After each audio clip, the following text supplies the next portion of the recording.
I've known Nicole for many years. I want to start off by congratulating you two. Matt, you look good. Nicole, you look stunning. As I stand here tonight, I feel a whirlwind of emotions. Being the shy one in the group, I really wasn't sure what to say. Shy, really? Nicole and I have known each other for many years. We met while playing t-ball and soon became fast friends. While being inseparable and so young, we went to different grade schools and years went by without talking. We reconnected in junior high and immediately picked up where our friendship passed, like no time had passed. We talked about everything. We would spend hours on the phone talking about school, what teachers we did and didn't like, what we were wearing to the dance, TPH, and of course, we would always talk about the cute boys. Which brings me to Matt. Matt was in 8th grade, and we were in 7th. He was known as the boy who everybody had a crush on. And of course, none of us girls would ever talk to him. Fast forward about 5 years later when we were in high school. Matt went to a different high school than we did, and so it was a surprise when Nicole called me and said, "You'll never guess who I ran into at this party. Matt Kittner."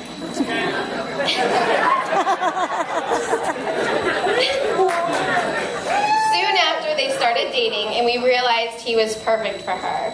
He treated her great and always made her laugh. Thanks, Kyle. Hi, everyone. I'm Leah. I've known Nicole for 12 years. We met when we were 16, and I will never forget the first time I laid eyes on Nicole. We went to different high schools. Nicole went to Conant. I went to Fremd.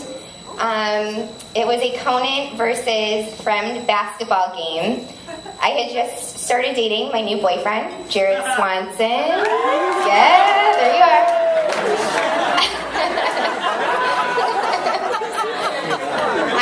I was really nervous because Jared was in the stands, so as I'm on the floor looking up, I'm looking up to find him, and I see him sitting next to this tall, beautiful, blonde girl. So I look around at all my cheerleader friends, and I'm like, who is this biatch that my boyfriend is sitting next to?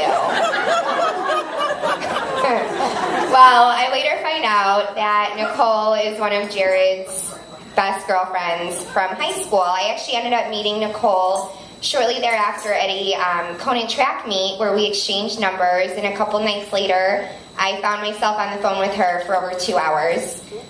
Fate took it a step further when we ended up both going to U of I and joining the same sorority. Go G5E! It's funny for me to look back on my first impression of Nicole after knowing where we are now. Nicole and I have countless memories together. We have more pictures together than probably a normal person takes within their entire lifetime. We've in a way grown up together between college and then living together for over 4 years out of college. That's a lot of life stages to go through with one person. I'd like to think we've seen each other at our best, worst, saddest, happiest, and drunkest, obviously. And I can't think of anyone else I would have wanted to go through life with. Nicole has been my partner in crime for the past 10 years. Who else would have stayed in with me on a Friday night, drinking wine while playing gin rummy and watching So You Think You Can Dance on DVR? Who else would I have gone on biking adventures through the city with? And don't worry, it took us 15 minutes to stop and go while Nicole put on her helmet. She was safe. Nobody worry.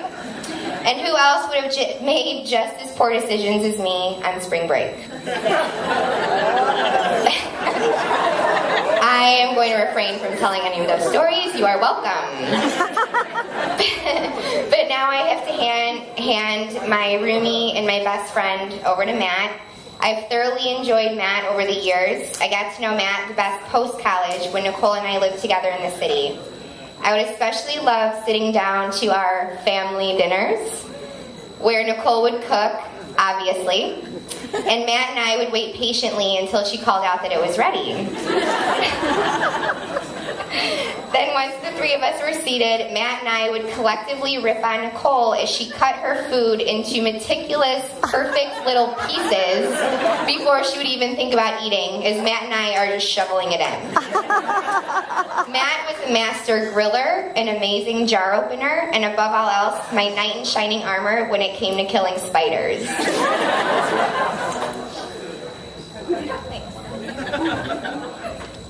Nicole and Matt got engaged while visiting Sean and I in San Diego. Matt had this beautiful proposal planned, which almost didn't happen. Between Matt not feeling so well and Nicole telling him that there was really no point to go see a sunset because it was the cloudiest day in San Diego that day. She kept saying, I just want to stay home, there's no point, let's not go. But thankfully the sun did pop out and it was long enough out for a beautiful proposal. The next day was all set. The guys went golfing, the girls were getting manicures. 6 hours later, the guys came back and Nicole's wedding was planned. Dresses, shoes, date, venue, everything. Nicole, you truly have found the love of your life, and I really couldn't be happier for you. Matt, remember these 3 words. Nicole, you're right. And if you're smart, you'll always have the last word. However, if you're very smart, you'll never use it. So, Matt always made me laugh. So, I can see how humor is one of Nicole's favorite things about him. The two of them together are a perfect pair. They are both funny and caring and so supportive of each other. And yes, both of them are a little weird. Obviously, they wouldn't be my friends. So, which is why I saw this quote and I immediately thought of both of them. We're all a little weird, and life is a little weird. And when we find someone whose weirdness is compatible with ours, we join up with them and fall into mutually satisfying weirdness and call it love, true love. Nicole and Matt, I love both of you so much. I knew this day would come, but it's completely surreal that it's here right now. Kind of freaked out, not gonna lie. I wish you both the happiest marriage possible. Love you guys so much. So if we could all raise our glasses, which we don't have, but we truly love you both. Congratulations. Thank you, Leah and Kelly.